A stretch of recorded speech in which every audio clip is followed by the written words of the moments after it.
الحمد للہ رب العالمین۔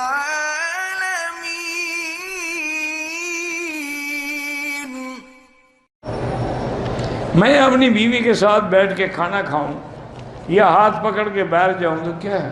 کھانا چاہیے۔ حضور پاک اپنی بیویوں کے ساتھ بیٹھ کے کھانا کھاتے تھے۔ آپ کے لوگ اچھا نہیں سمجھتے تو وہ کیا اچھا سمجھتے ہیں کہ دوسروں کی بیوی کا ہاتھ پکڑ کے جاؤ، اپنی کا نہ پکڑو یار۔ عجیب لوگ ہیں، کیا کریں۔ عمرے کی نیت تو میں نے دل میں کی لیکن تلبیہ نہیں پڑھا، کچھ پڑھا کہ نہیں پڑھا، نہیں پڑھا تو پھر عمرہ نہیں ہوگا۔ اگر لبیک نہیں پڑھا، الحمدللہ پڑھا، سبحان اللہ پڑھا، اللہ کچھ تو پڑھا ہوگا، نہیں پڑھا تو پھر عمرہ نہیں ہوگا۔ حالت احرام میں نسوار رکھنا ڈبل حرام ہے۔ میں نے اپنے والد جو زندہ ہیں 1,00,000 کلمہ پڑھ کے وقف کیا ہے، اس کا اجر ملے گا؟ ہاں ملے گا۔ مجھے سمجھ ویسے نہیں آتی، وقف کیا ہے کیا معنی؟ سٹور کر دیا ہے آپ نے اس کو؟ چابی آپ کے پاس ہے یا والد کے پاس ہے؟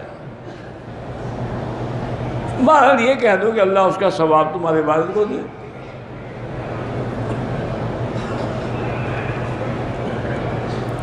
3 سال ہو گئے میری منگنی کو، دعا کریں کہ شادی ہو جائے، تم پیسے شیسے اکٹھے کرو، ہو جائے گی۔ بھوکے ننگے کو کون دیتا ہے؟ 20 سال ہو گئے بچہ نہیں ہوا۔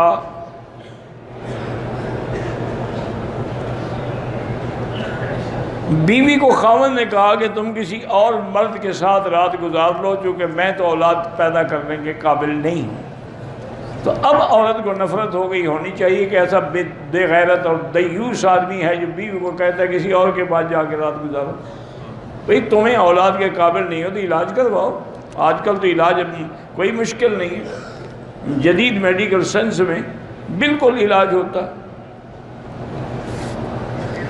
سب سے بہتر ذکر جو ہے، افضل الذکر لا الہ الا اللہ محمد الرسول اللہ۔